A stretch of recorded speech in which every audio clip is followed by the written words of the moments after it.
Babaji Maharaj. Sinabi ni Srila Prabhupada na si Krishnadas Babaji ay isang akinchana o malaya sa lahat ng makamundong pagkakagapos at pag-aari at isang paramahamsa o isang dalisay na deboto na tulad ng isang swan. Ang kanyang tanging pagkagiliw ay sa pag-awit ng banal na pangalan ni Krishna. Ipinanganak siya sa silangang Bengal. Sinimulan niya ang kamalayan kay Krishna noong siya ay nasa kolehiyo. Sumali sa Gaudiya Math at tumanggap ng initiation mula kay Srila Bhaktisiddhanta Sarasvati Thakur. Ang kaisa-isang gawain niya sa templo ay ang walang humpay na pag-awit ng Hare Krishna, araw at gabi. Gayunpaman, nagreklamo ang kanyang mga kapwa-deboto kay Srila Bhaktisiddhanta Sarasvati Thakur. Sinabi nito sa kanya na maayos ang ginagawa niyang pag-awit at dapat nila siyang hikayatin. Dagdag pa niya, dapat silang maglagay ng isang anunsyo sa pahayagan upang anyayahan ng sinumang taimtim na taong handang umawit ng pangalan ni Krishna ng araw at gabi upang sumali si Gaudiya Math. Ilang tao ang dumating, umawit, at kalaunan ay umalis. Ngunit nanatiling matatag si Krishnadas sa kanyang pag-awit.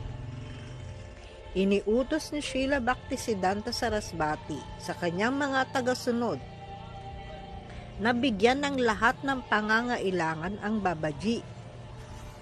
Patuloy na umaawit ng Hare Krishna, nagsimulang maglibot si Krishnadas Babaji sa buong India, lalo na sa Mayapur at Brindaban. Mahilig siyang ulit-ulitin ang huling tagubilin ng Srimad Bhagavatam. Laging umawit ng Hare Krishna at magbigay galang sa Panginoon. Bago umawit, na lubos niyang kinagigiliwan, lagi muna niyang pinupuri ang mga naunang acharya.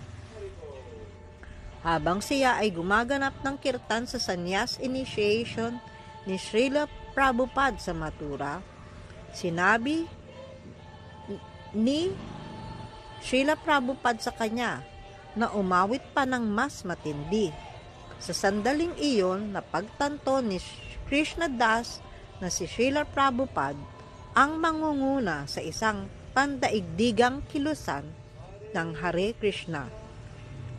Sa tuwing naaalala niya si Srila Prabhupada, madalas niyang sabihin, ang inyong spiritual master ay ang pinakadakilang spiritual master na kailanman ay nabuhay, higit pa sa sinumang nauna. Maraming himala, mas maraming nagawa kaysa kanino man noon. Bakit? Sapagkat walang ibang spiritual master na naging napakadakilang lingkod ng banal na pangalan. At dahil dinala niya ang banal na pangalan sa buong mundo, hindi kailanman tinanggap ni Krishnadas ang anumang parangal o regalo. Bagamat tinatanggap niya ang Mahaprasadam at mga garland, agad niya itong inaalis. Malapit sa katapusan ng kanyang buhay, isang kilalang doktor ang sumuri sa kanyang puso gamit ang stethoscope. Sa gulat ng doktor at ng ilang saksi, narinig nilang isang di kapani-paniwalang tunog. Sa halip na ang normal na tibok ng puso, narinig nila ang Maha Mantra na umaalingaw-ngaw mula sa loob ng puso ni Krishnadas Babaji.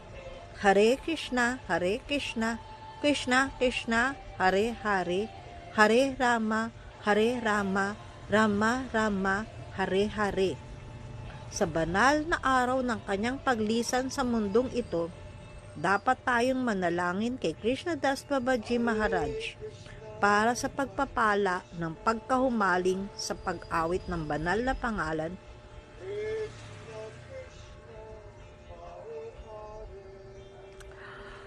Si Krishnadas Babaji ay isang matalik na kaibigan ni Srila Prabhupada at isang dakilang taga-suporta ng kanyang mga alagad.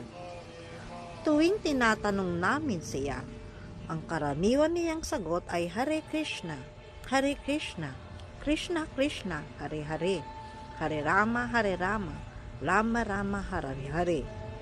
Bagamat siya ay mataas ang pinag-aralan at bihasa sa parehong Ingles at Bengali, halos palagi lamang siyang umaawit ng Hare Krishna. Kapag may deboto na nagbibigay galang at nagsasabi, Krishnadas, pakiusap, bigyan mo ako ng iyong habag. Sumagot siya, hindi, ikaw ang magbigay sa akin ng iyong habag. Mas kailangan ko ito. Palagi siyang lubos na nakatuon sa pakikinig at pag-awit ng banal na pangalan ni Krishna. Wala siyang mga alagad. Dahil mahal siya ng lahat ng mga deboto at ng Panginoon, mainit siyang tinatanggap saan man siya mapadpad. Lagi siyang masaya. Anuman ang nangyari-yari, lagi siyang tumutugon ng Hare Krishna, Hare Krishna. At kaunti niyang tinatawanan ito o humahalakhak. Sa kabila ng kanyang katandaan at tila mahina niyang pangangatawan.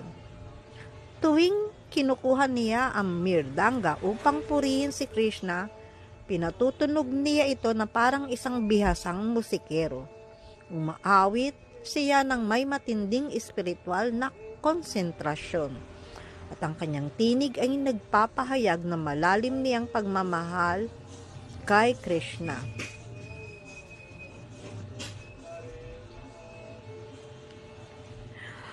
Sa kanyang mga huling araw, nang tanungin namin siya kung mayroon siyang huling tagabilin, tumawa lamang siya at sinabi, ang tanging tagabilin ko sa inyo ay umawit ng Hare Krishna. Wala nang iba pa. Sa isang maliit na aklat ng kanta kung saan siya nagsusulat ng mga tala. Ito ang kanyang isinulat bago niya lisanin ang mundong ito. Ang pag-awit ng banal na pangalan ni Krishna ay ang tunay na nektar. Ang banal na pangalan ay parang pulot. Haribol!